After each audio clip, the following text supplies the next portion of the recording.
Hello friends, तो आज के इस वीडियो में हम क्लास 10 के सेकंड टर्मिनल एग्जामिनेशन के मॉडल क्वेश्चन पेपर के सेट 1 को सॉल्व करेंगे, जो जैक बोर्ड के द्वारा जारी की गई है। इसमें आप देख सकते हैं कि यह जो है 40 मार्क्स का एग्ज़ाम लिया जाएगा, जिसके लिए आपको 1 घंटे 30 मिनट की समय दी जाएगी और साथ ही साथ कुछ और भी निर्देश हैं। चलिए उसे भी हम लोग समझ लेते हैं। तो सबसे पहले कहा गया है, परीक्षार्थी यथासंभव अपने शब्दों में ही उत्तर देंगे। कुल प्रश्नों की संख्या 19 है, इसे आप समझेंगे। और साथ ही साथ 19 प्रश्नों में आपको जो है सारे के जवाब नहीं देने हैं। तो चलिए जान लेते हैं किनके जवाब देने हैं। प्रश्न संख्या 1 से 7 तक, ये जो 1 से 7 तक क्वेश्चन है वो अति लघुत्तरीय प्रश्न है, जो इनमें से आपको 5 क्वेश्चन ही बनाने हैं और ये हर एक 2 मार्क्स के क्वेश्चन रहेंगे। तो 7 में से आपको 5 बनाने हैं, तो और 2 नंबर के हैं, तो यहाँ पे कितने मार्क्स आपको मिल जाएंगे? 5 अगर बनाएंगे 2 मार्क्स के, तो यहाँ पे आपको 10 मार्क्स मिल जाएंगे। उसके बाद क्वेश्चन नंबर 8 से 14 तक, 8 से 14 तक ये जो है लघुत्तरीय प्रश्न है। इसमें भी आपको 5 क्वेश्चन ही बनाने हैं, जो 3 मार्क्स के होंगे। तो यहाँ से आपको मिल जाएंगे, 5 क्वेश्चन बनाएंगे 3 मार्क्स के, तो आपको यहाँ पे 15 मार्क्स मिल जाएंगे। उसके बाद 15 से 19 तक जो क्वेश्चन दिए गए हैं वो दीर्घ उत्तरीय प्रश्न है, मतलब कि लॉन्ग आंसर टाइप क्वेश्चन है, जिनके लिए आपको 5 अंक मिलेंगे और इनका आपको 3 ही प्रश्न बनाना है। तो आपको 3 प्रश्न बनाना है 5-5 अंक के, तो यहाँ से फिर से आपको 15 मार्क्स मिलेंगे। तो टोटल 15 + 15 और 10, 15-15 30 और 10 40 मार्क्स हो गई है। तो उम्मीद है ये सारे इंस्ट्रक्शन आप लोगों को समझ में आ चुके होंगे कि सेक्शन ABC करके दी गई है। सेक्शन A में हमें 5 क्वेश्चन बनाने हैं 2-2 मार्क्स के, सेक्शन B में भी 5 क्वेश्चन बनाने हैं लेकिन 3 मार्क्स के, और सेक्शन C में 3 ही क्वेश्चन बनाने हैं हमें, जो कि 5 मार्क्स के होंगे। तो 15 नंबर यहाँ से मिलेंगे। तो चलिए अब क्वेश्चन की ओर बढ़ते हैं। तो सेक्शन A में देख सकते हैं कि आपको 7 क्वेश्चन दिए गए हैं, इनमें से आपको 5 ही बनाना है। हम यहाँ सारा सॉल्व कर देते हैं, लेकिन एग्जाम में आपको ध्यान रखना है कि इनमें से आपको 5 ही क्वेश्चन बनाने हैं। तो क्वेश्चन नंबर 1 में दिया गया है, बिंदुओं -5, 7 तथा -1, 3 के बीच की दूरी निकालिए। यानी कि डिस्टेंस निकालना है दोनों पॉइंट्स के बीच। तो आपको जो है डिस्टेंस फार्मूला याद होगी, नहीं याद है तो चलिए सीख लेते हैं। डिस्टेंस फार्मूला से इन दोनों पॉइंट्स की दूरी निकाली जाएगी, -5, 7, -1, 3। तो चलिए सॉल्व करते हैं। -5, 7 और -1 और 3, एक बार चेक कर लेते हैं। -5, 7, -1, 3, इनके बीच की डिस्टेंस निकालनी। हमें पता है कि ये वैल्यू x1 y1 होती है, ये वैल्यू x2 y2 होती है। तो चलिए दूरी निकाल लेते हैं। मान लेते हैं ये पॉइंट A है, ये पॉइंट B है, तो दोनों के बीच की दूरी AB जो होगी वो फॉर्मूला हो जाएगी, आपको पता है, √x1 - x2 की whole square plus y1 - y2 की होल स्क्वायर। उसके बाद सॉल्व करेंगे, वैल्यू पुट करेंगे। चलिए वैल्यू पुट कर लेते हैं। x1 यहाँ देख सकते हैं -5 है, उसके बाद माइनस, और x2 -1 है, तो माइनस और फिर से माइनस मिल रही है, तो ये +1 हो जाएगी, इसकी होल स्क्वायर, फिर प्लस, फिर y1 - y2, तो 7 - 3 होगी, यहाँ से y1 ये y2, 7 - 3 इसकी होल स्क्वायर हो जाएगी, और पूरे पर रूट भी रहेगी। आगे बढ़ते हैं। तो यहाँ से हमें क्या मिलेंगे, तो ये दोनों घटेगी और -4 मिलेगी, -4 की स्क्वायर प्लस यहाँ पे प्लस में 4 मिलेगी, इसकी स्क्वायर, रूट रहेगी पूरे पे। उसके बाद हमें यहाँ पे -4 का स्क्वायर करेंगे तो प्लस में ही 16 होंगे, और ये भी प्लस में ही 16 होंगे। इन दोनों को ऐड कर लेंगे तो ये 32 हो जाएगी। 32 से हम निकालेंगे तो हमें पता है 16 × 2 होती है 32, तो 16 का स्क्वायर रूट 4 हो जाएंगे और 2 का नहीं होगा, 2 रूट में ही रह जाएंगे। तो दोनों के बीच की डिस्टेंस जो होगी वो 4√2 होगी। ये हमारा आंसर है। क्वेश्चन नंबर 2 में देखेंगे, यदि साइन ए की वैल्यू 3/4 है तो हमें कॉस ए और टैन ए की वैल्यू बतानी है। तो साइन ए की वैल्यू दी गई है, तो चलिए इसे भी सॉल्व करते हैं। साइन ए की वैल्यू हमें दी गई है, साइन ए की वैल्यू दी गई है 3/4। तो साइन में का रेशियो हमें पता है, साइन में p/h होते हैं। तो ये वैल्यू p की मान लेंगे और ये वैल्यू h की मान लेंगे। तो हम मान लेते हैं p की वैल्यू जो है 3k है, जहाँ पे k एक पॉजिटिव इंटीजर है यानी कि धनात्मक पूर्णांक ली जाएगी। और h की वैल्यू हमने मान लिया यहाँ पे 4k है। और हमें यहाँ पे b की वैल्यू नहीं पता है, क्योंकि कॉस और टैन में हमें b की ज़रूरत पड़ेगी, इसलिए b की वैल्यू हमें निकालनी पड़ेगी। तो पाइथागोरस थ्योरम अप्लाई करेंगे तो आपको पता है पाइथागोरस थ्योरम से b इक्वल टू हो जाएगी √h² - p² हो जाती है। तो चलिए इसमें वैल्यू पुट कर लेते हैं। तो h की वैल्यू 4 है और ये 3 है, तो यहाँ पे हो जाएंगे 4k² - 3k² और पूरे पर रूट होगी। यहाँ पे हो जाएगी 16k² - 9k²। तो यहाँ पे दोनों को घटाएंगे तो 7k² हो जाएगी। और यहाँ से वैल्यू को निकालेंगे तो रूट में ही 7 रह जाएगी और k² से k बाहर आएगी, यानी √7k ये हमारी b की वैल्यू है। तो चलिए अब हम निकाल लेते हैं। हमें निकालनी थी कॉस ए और टैन ए की वैल्यू। तो आपको पता है कॉस ए इक्वल टू होती है b/h।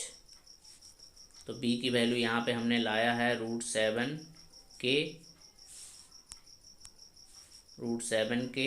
और h की वैल्यू 4k थी, तो k से k कैंसिल हो जाएंगे और फाइनली हमें √7/4 मिलेंगे। ये हमारा एक आंसर होगा। दूसरा हमें निकालना था टैन ए की वैल्यू जो होती है p/b।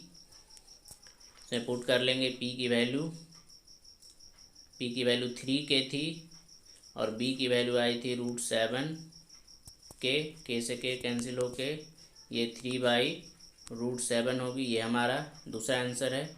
अब हम क्वेश्चन नंबर 3 की ओर बढ़ते हैं। क्वेश्चन नंबर 3 में हमें कहा गया है मान ज्ञात कीजिए, यानी 2 tan² 45 degree plus cos² 30 degree minus sin² 60 degree की हमें वैल्यू निकालनी है। तो चलिए इसे निकालते हैं। 2 tan² 45 डिग्री, उसके बाद प्लस में cos² 30 डिग्री और माइनस sin²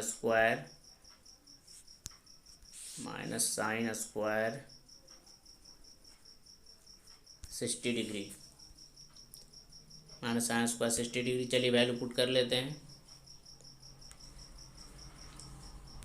तो 2 × tan 45 आपको पता है 1 होती है, तो 1k² प्लस cos² 30, तो cos 30 sin 60 के बराबर होगी, तो √3/2 होती है, इसका हमें स्क्वायर करना होगा। माइनस sin 60 फिर से है, तो √3/2 इसका भी स्क्वायर करेंगे। तो ये दोनों वैल्यू आप देख सकते हैं, ये दोनों वैल्यू सेम वैल्यू, एक प्लस में एक माइनस में है, तो ये दोनों वैल्यू आपस में घट के 0 हो जाएगी, कैंसिल हो जाएगी। तो आंसर हमारा 2 × 1 यानी कि 2 होंगे। ये हमारा आंसर है। अब हम अगले क्वेश्चन की ओर बढ़ते हैं। क्वेश्चन नंबर 4 में हमें कहा गया है सिद्ध करें। सिद्ध करना है, प्रूव करना है हमें cos 38 degree cos 52 degree minus sin 38 degree into sin 52 degree equal to 0 लाना है हमें। चलिए आगे वाली वैल्यू को हम RHS ले लेते हैं। cos 38 cos 52 cos 38 cos 52,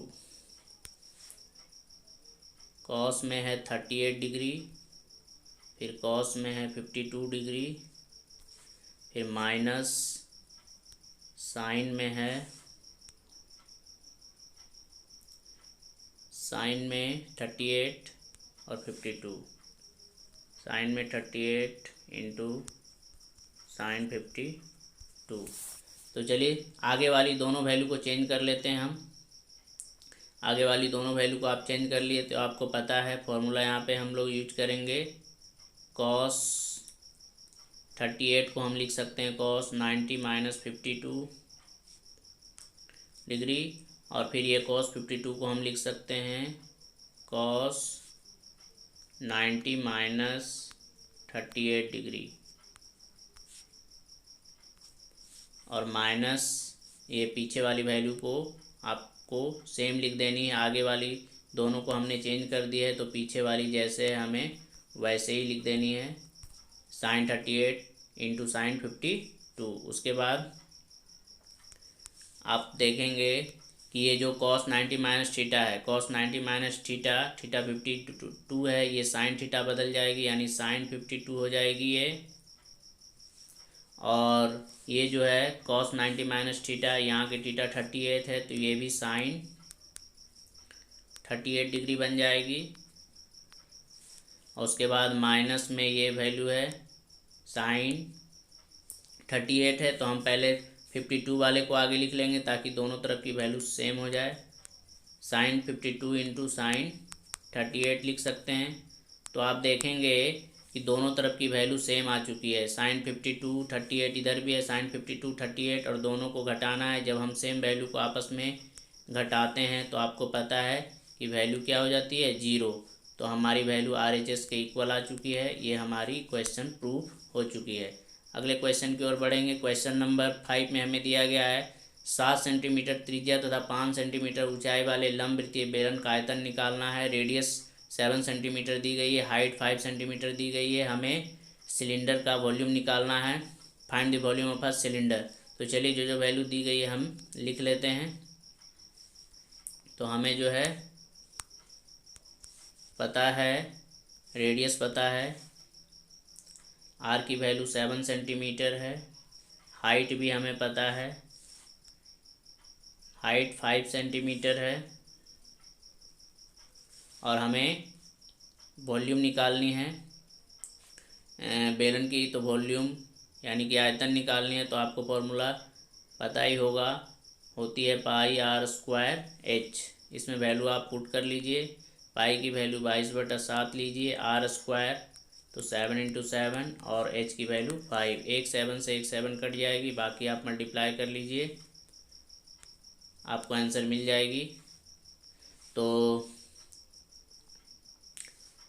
5 को 22 से करेंगे तो ये हो जाएगी 110, और फिर 7 बचेगी, इन दोनों को मल्टीप्लाई कर लेंगे तो 770, और वॉल्यूम है तो ये सेंटीमीटर क्यूब में आंसर होगी। ये हमारा आंसर है। अब हम अगले क्वेश्चन की ओर बढ़ते हैं। क्वेश्चन नंबर 6 में हमें माध्य माध्यिका तथा बहुलक के बीच संबंध बताइए। मतलब माध्य माध्यिका और बहुलक, मीन, मीडियन एंड मोड का एक जो फॉर्मूला होता है उसे हमें लिखने के लिए कहा गया है, रिलेशन बताना है। तो इसका जो फॉर्मूला आपको अगर याद है तो फॉर्मूला क्या होती है, ये होती है बहुलक बराबर होती है 3 इंटू माध्यक, 3 इंटू माध्यक माइनस 2 इंटू माध्य, 2 इंटू माध्य। ये फॉर्मूला होती है, आप इसे याद रखेंगे। यानी कि मोड इक्वल टू हो जाएगी 3 इंटू मीडियन, शॉर्ट में लिख देते हैं 3 into median minus 2 into mean, 2 into mean होती है, इसे आप याद रखेंगे। अगले क्वेश्चन की ओर बढ़ते हैं। क्वेश्चन नंबर 7 में हमें दिया गया है एक पासे को एक बार फेंका जाता है, हमें निम्नलिखित को प्राप्त करने की प्रायिकता क्या होगी, इसे देखना है। तो ये क्वेश्चन है, एक पासे को फेंकना है और हमें एक विषम संख्या की प्रायिकता निकालनी है और एक बार सम संख्या की। तो चलिए पासे के लिए हम समझते हैं, पासा यानी कि डाइस, यानी जो लूडो खेलते हैं हम लोग डाइस, उसमें क्या क्या होते हैं। तो उसमें 1 होती है, 2 होती है, 3 होती है, 4, 5 एंड 6, टोटल इतने ऑब्जर्वेशन होते हैं, 1 2 3 4 5। तो इसमें से फर्स्ट में हमें दिया गया है एक विषम संख्या यानी ऑड नंबर। तो ऑड नंबर के लिए हमें पता है कि 1 3 5, 1 3 5 ये ऑड नंबर में आएंगे, और 2 4 6 ये इवन नंबर यानी कि सम संख्या में आएंगे। तो लिख लेते हैं विषम संख्याओं की संख्या इसमें कितनी होगी। हम इसे 2 इवेंट कर लेते हैं, any1 any2 करके हम लोग लिखते हैं शॉर्ट में। तो जो पहली इवेंट होगी any1 वो कितनी होगी। तो any1 हमने जो है किसको माना है, विषम संख्या। तो ये कितनी होगी, तो ये होगी 1 3 5, तो ये हमारी हो जाएगी 3। उसके बाद दूसरा any2 जो हम दूसरी घटना माने हैं वो सम संख्या की, वो हो जाएगी 2 4 6, तो ये भी कितनी हो जाएगी 3। अब दोनों को ही हमें प्रायिकता निकालनी है, प्रोबेबिलिटी। तो दोनों की प्रोबेबिलिटी सेम हो जाएगी, और एनएस की वैल्यू जो होती है total number of sample space, कुल प्रेक्षणों का जो योग होता है, सभी प्रेक्षणों का कुल योग जो होता है वो एनएस की वैल्यू होती है नंबर ऑफ सैंपल स्पेस। ये टोटल 1 से लेकर 6 होती है लूडो में, तो ये 6 हो जाएगी। अब हमें जिस घटना की भी प्रायिकता निकालनी है उसे हम निकाल लेंगे, क्योंकि सम और विषम, ये विषम के लिए हमने any1 लिखा है, सम के लिए any2 लिखा है। तो अब हम निकाल लेंगे दोनों का अपना अलग अलग प्रायिकता। तो फर्स्ट में प्रायिकता निकालते हैं हम लोग, प्रायिकता हम लोग निकालते हैं विषम के लिए।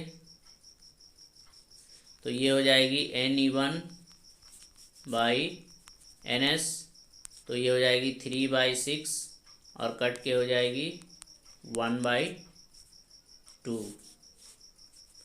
उसके बाद दूसरा प्रायिकता निकालेंगे, तो उसकी भी प्रायिकता सेम ही होगी सम की। तो सम का भी लिख लेते हैं, सम संख्या की प्रोबेबिलिटी। तो ये दूसरी घटना हमने माना था any2/ns होगी, और ये फिर से 3/6 होगी, और कट के 1/2 हो जाएगी। ये हमारा फाइनल आंसर होगा। अब हम अगले क्वेश्चन की ओर बढ़ते हैं, क्वेश्चन नंबर। अब हम सेक्शन बी में आ चुके हैं। सेक्शन बी का जो क्वेश्चन है वो हर एक, इसमें भी 5 क्वेश्चन बनाने हैं, लेकिन ये 3 मार्क्स के क्वेश्चन हैं। तो पहला क्वेश्चन है, बिंदुओं 5 -6 और -1 -4 को जोड़ने वाले रेखाखंड को y अक्ष किस अनुपात में विभाजित करता है।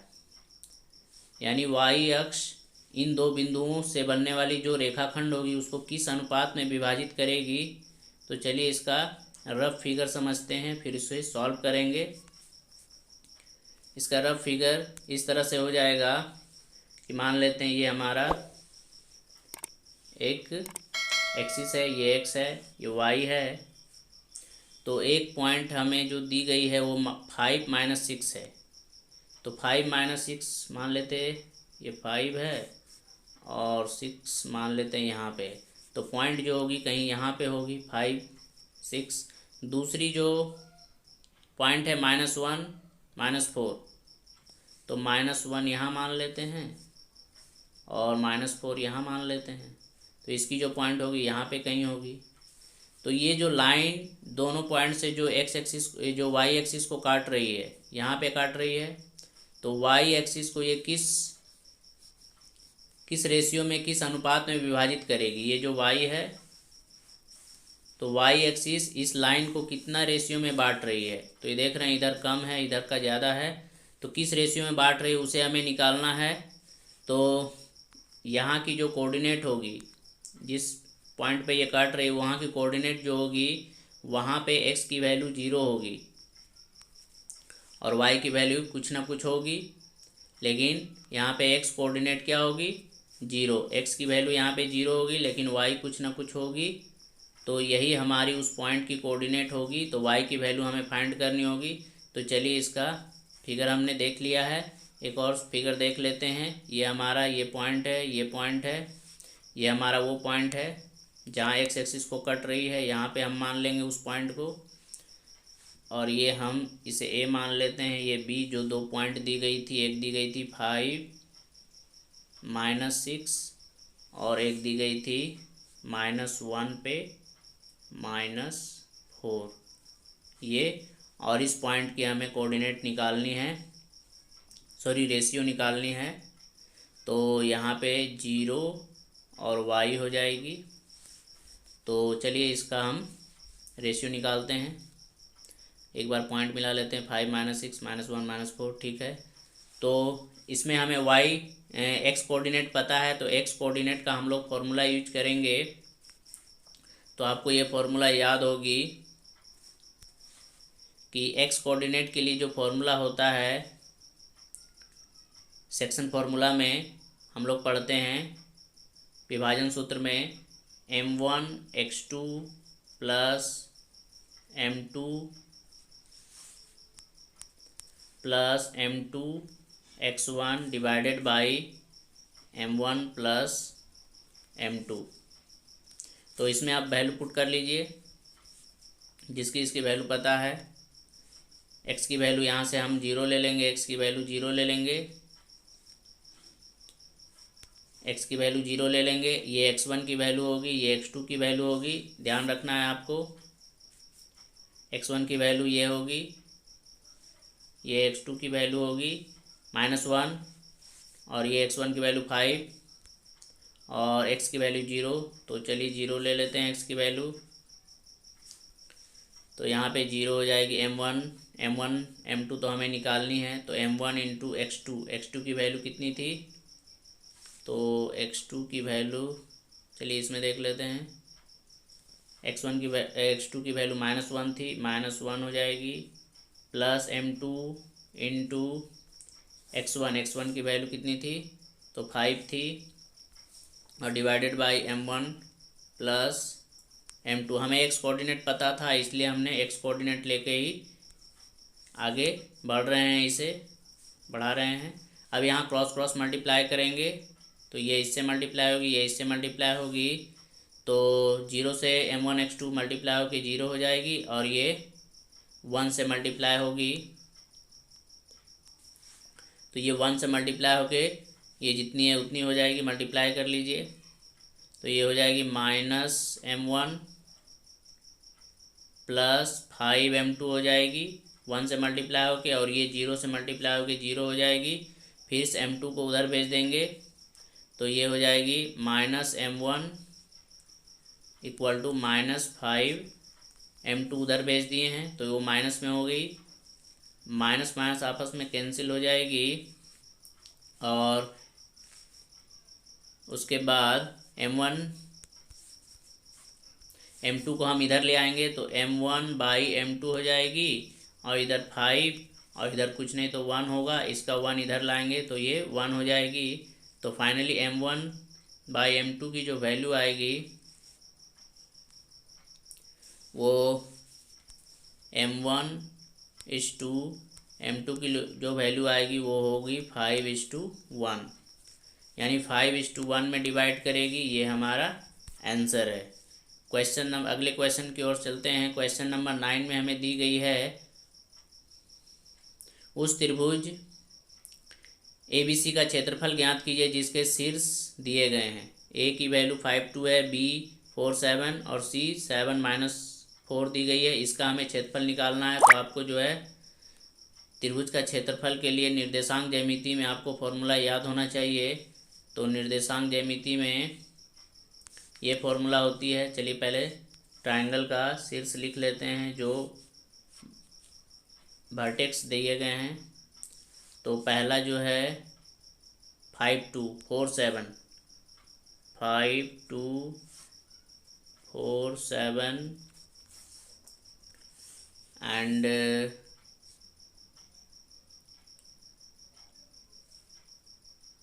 5/2 4/7 7 - 4 7 और -4, ये है। इसे हम ABC मान लेते हैं, ABC ट्रायंगल। तो चलिए इसका हम लोग एरिया निकालते हैं। तो एरिया जो होती है, एरिया की फॉर्मूला वो आपको पता है, ये होती है 1/2 इंटू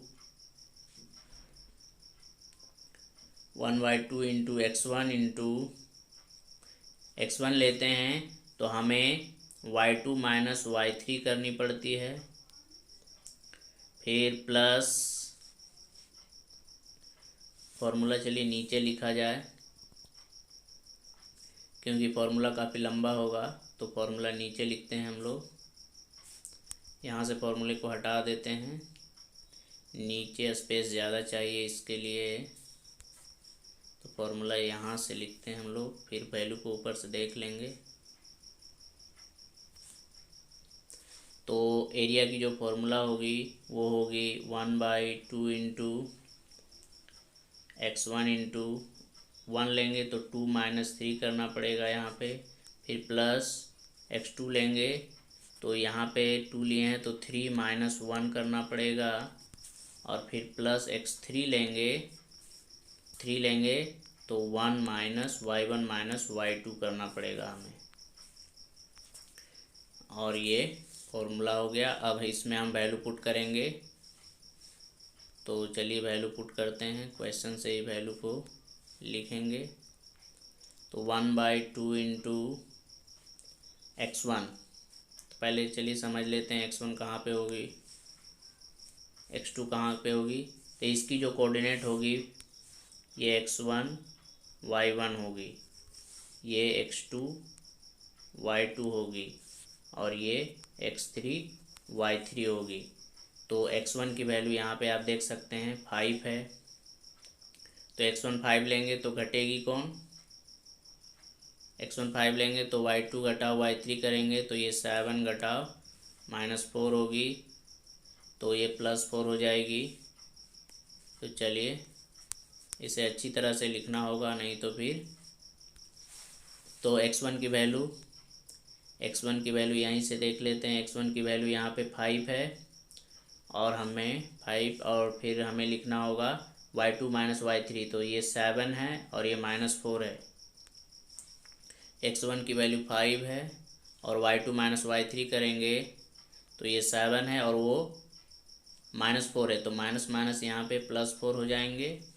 फिर प्लस x2 की वैल्यू यहाँ से हम लेंगे तो x2 की वैल्यू पॉइंट बी में ये 4 है, ये 4 हो जाएगी x2 की वैल्यू 4 इंटू, अब हमें y3 माइनस y1 करना होगा, तो y3 कहाँ मिलेगी, थर्ड पॉइंट में y3, तो y3 की वैल्यू जो है -4 है और y1 की वैल्यू 2 है। आप यहाँ भी देख सकते हैं y3 की वैल्यू, यहाँ पे देख सकते हैं y की 3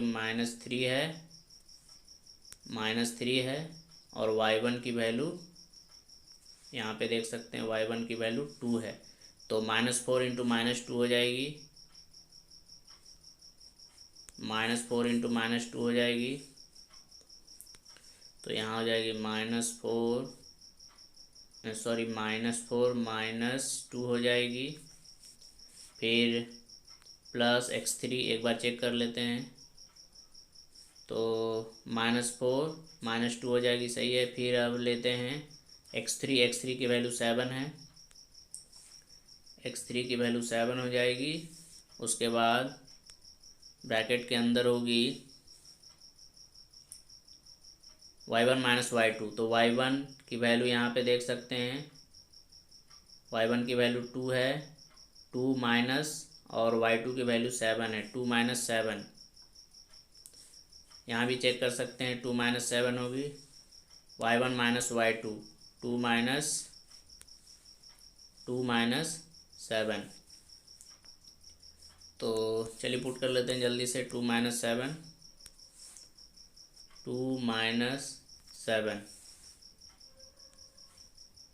अब चलिए सॉल्व करते हैं, तो ये हो जाएगी 1/2 इंटू ये 5 इंटू 11 हो जाएगी, प्लस ये 4 इंटू ये -6 हो जाएंगे और +7 इंटू ये कितनी हो जाएगी -5। 7 में 2 घटाएंगे -7 में तो -5 आएगी, तो ये हो जाएगी -5। अब चलिए इसे निकाल लिया जाए। उसके बाद हम जो है नीचे आएंगे।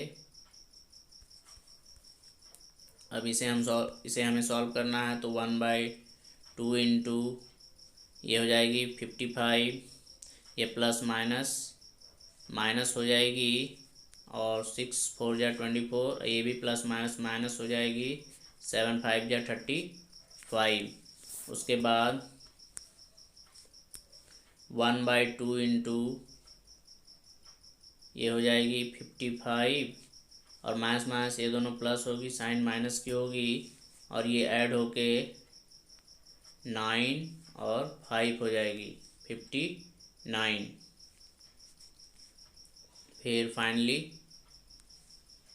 इन दोनों को घटा लिया जाएगा, तो 1/2 इंटू इन दोनों को घटा लेंगे तो -4 आएगी और फिर इसे कट कर लेंगे तो -2 आ रही है एरिया, -2 स्क्वायर यूनिट।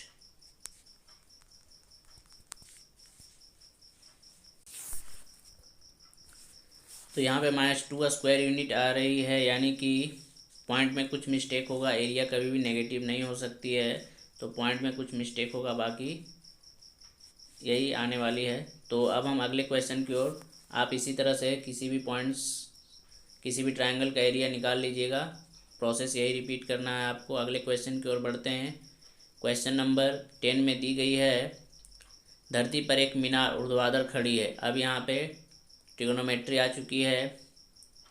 एक मीनार है, सीधी खड़ी है। मीनार के पाद बिंदु से, मतलब मीनार के पाद बिंदु का मतलब होता है निचले सिरे से 15 मीटर, फुट से पाद बिंदु का मतलब फुट से, मीनार के फुट से 15 मीटर दूर स्थित बिंदु से मीनार के शिखर का उन्नयन कोण है। एंगल ऑफ एलिवेशन 60 डिग्री है। मीनार की हाइट हमें निकालनी है। चलिए इसका फिगर बनाते हैं।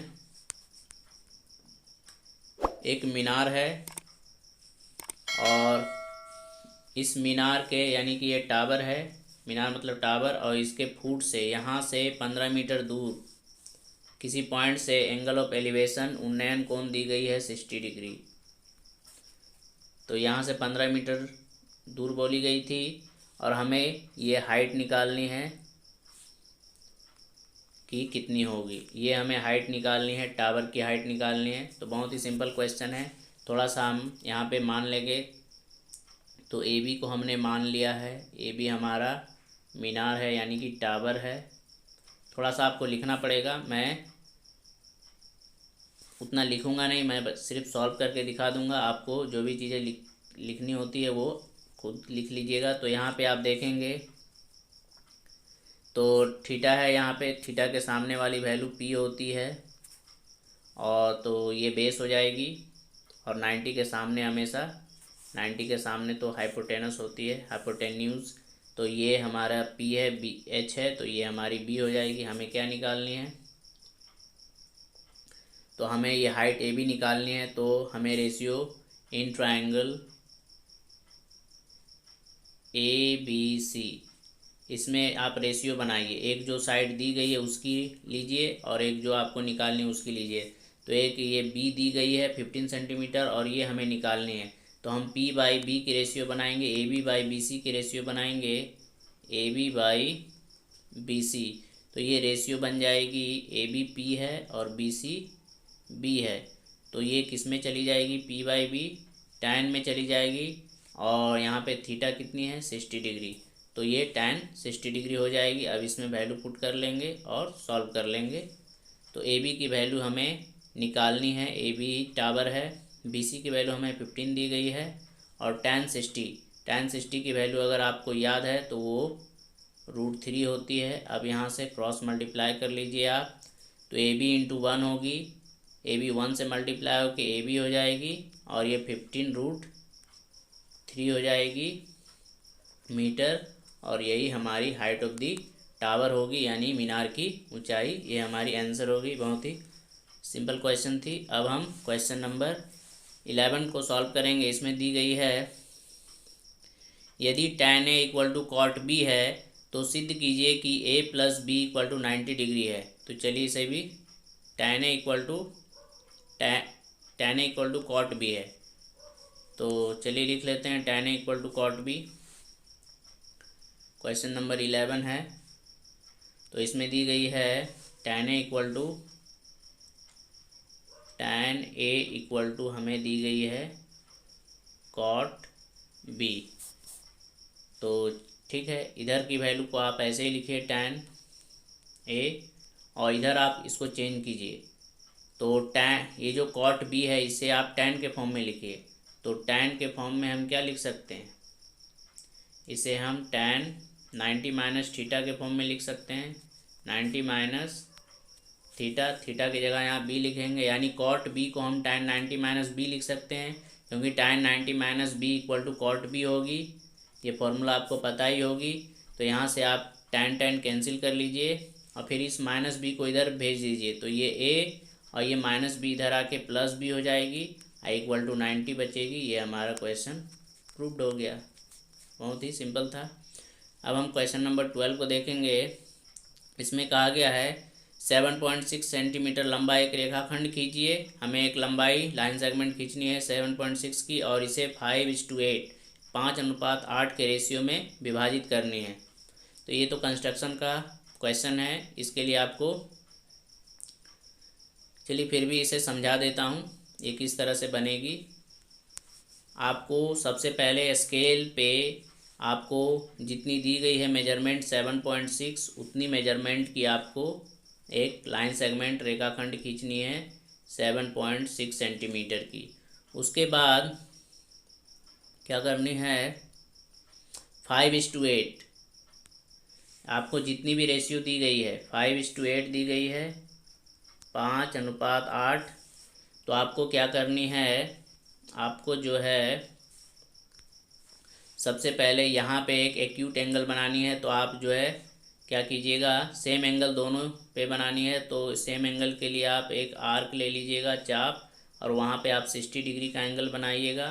तो ये 60 डिग्री का एंगल इधर जाएगी। सेम काम आपको यहाँ पे करना है, यहाँ पे भी 60 डिग्री बनानी होगी। इसकी लाइन ऐसे जाएगी, तो ये लाइन और ये लाइन आपस में पैरेलल लाइन हो जाएगी। तो इस पैरेलल लाइन पे आपको करनी क्या है कि आपको जो है ऊपर वाले पे 5 जो है, आगे की रेशियो 5 है, तो ऊपर वाले पे 5 पार्ट में डिवाइड करना है, और नीचे वाले को आपको 8 पार्ट में डिवाइड करना है। तो चलिए डिवाइड कर लेते हैं।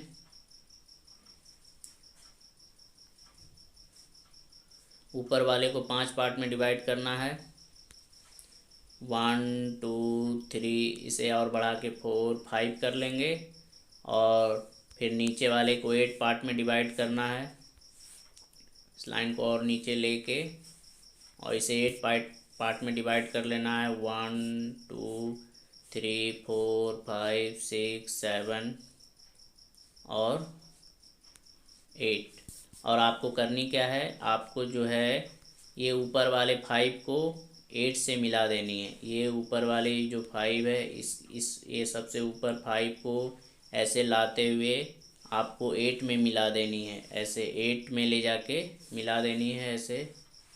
यहाँ पे तो गड़बड़ हो रही है, 8 कहाँ है पता नहीं चल रहा है। तो इस तरह से इसको मिला देनी है।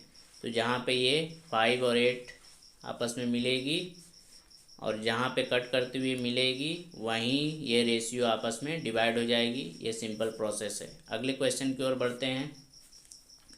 क्वेश्चन नंबर 13 में हमें दी गई है 5 सेंटीमीटर त्रिज्या के एक वृत्त पर 2 स्पर्श रेखाएं खींचिए जो परस्पर 60 डिग्री के कोण पर झुकी है। फिर से कंस्ट्रक्शन है, तो चलिए इसे भी समझा देते हैं। 5 सेंटीमीटर त्रिज्या का एक वृत्त है, इस पर 2 स्पर्श रेखाएं इस तरह से खींचनी है कि दोनों के बीच 60 डिग्री का एंगल बननी चाहिए। दोनों टेंजेंट के बीच 60 डिग्री का एंगल हो। तो चलिए इसे बनाते हैं। सबसे पहले आपको एक 5 सेंटीमीटर रेडियस का एक सर्कल खींचना होगा।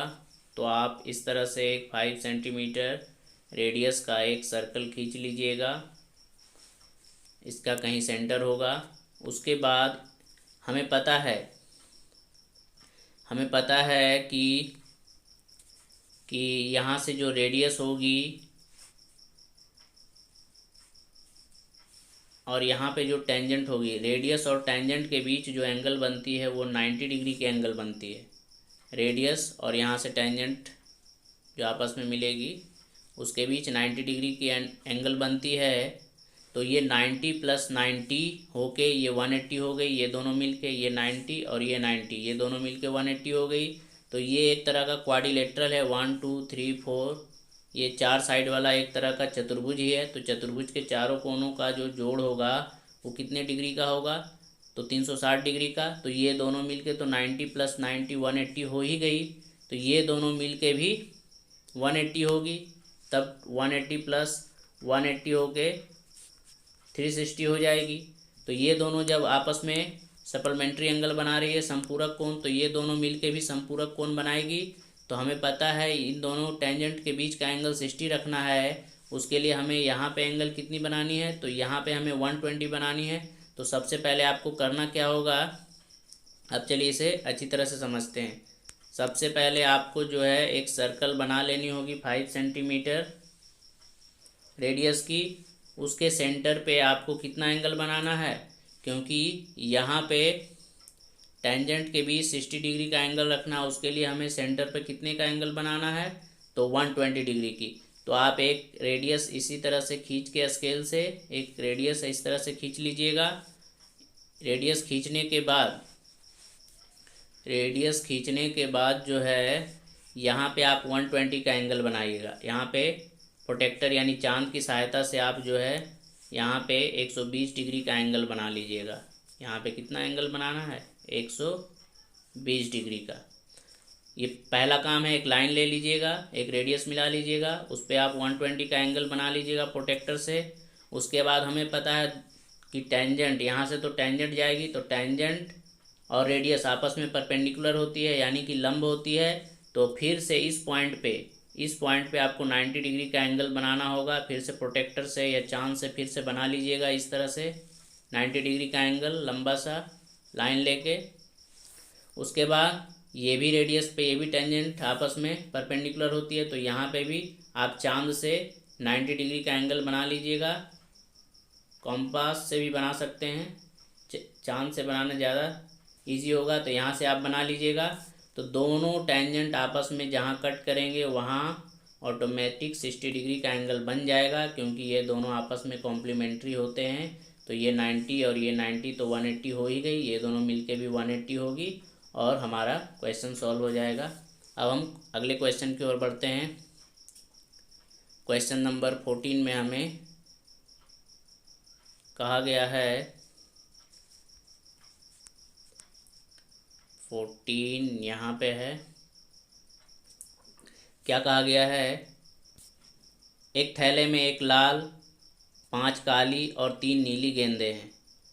निशा बिना थैले के अंदर देखे झांके इनमें से एक गेंद निकालती है। इसकी क्या प्रायिकता है कि वह गेंद काली है, लाल है, नीली है। तीनों गेंदों की प्रायिकता अलग अलग निकालनी है। तो चलिए, लाल गेंदें 1 है, काली 5 है, 1 5 3। तो सबसे पहले हम लिख लेते हैं काली गेंदों की संख्या, लाल है पहले, तो लाल गेंदों की संख्या लिख लेते हैं।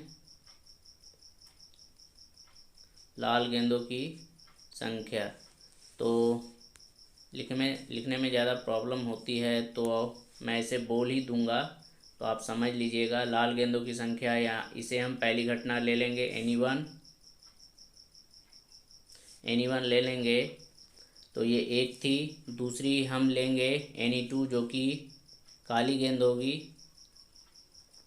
काली any2 जो कि 5 थी। और तीसरी हम लेंगे नीली गेंदों की संख्या, ये हमारी तीसरी घटना होगी any3 जो कि कितनी थी, सॉरी कुछ मिस्टेक है, 1 5 3, 1 5 ये 3 है, ठीक है।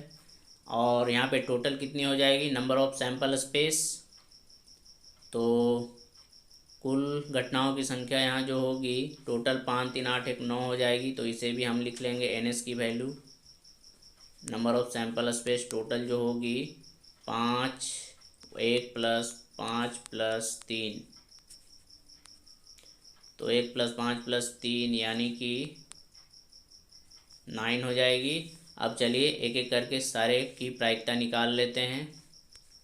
तो सबसे पहले हमें निकालनी है लाल की। तो P फॉर प्रायिकता यानी कि प्रोबेबिलिटी।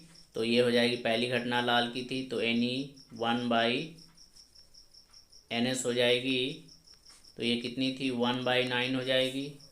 फिर दूसरी निकालनी थी काली की, तो काली भी निकाल लेंगे। तो ये NE दूसरी घटना थी NE2/NS, तो ये हो जाएगी 5/9। और तीसरी हमें निकालनी थी प्रायिकता नीली की, तो P नीली, तो ये हो जाएगी NE3, ये तीसरी घटना थी NE3/NS, तो ये 3/9, तो ये कट के 1/3 हो जाएगी। ये हमारी टोटल आंसर होगी। उसके बाद अगले क्वेश्चन में दी गई है, सॉरी फर्स्ट में काली है, फिर लाल है, फिर नीली है। आप कोई नहीं, ऑर्डर में ठीक कर लीजिएगा। तो अब सेक्शन C आ चुकी है। तो वीडियो काफ़ी लंबी हो गई है, तो इसे हम अगली वीडियो में सॉल्व करेंगे। तो उम्मीद है सारे क्वेश्चन आप लोगों को अच्छी तरह से समझ में आई होगी। अगर वीडियो पसंद आई हो तो लाइक और शेयर करें, और हाँ, चैनल पे जो भी नए हैं चैनल को सब्सक्राइब करना ना भूलें। मिलते हैं नेक्स्ट वीडियो में, तब तक के लिए bye bye, thanks for watching and take care.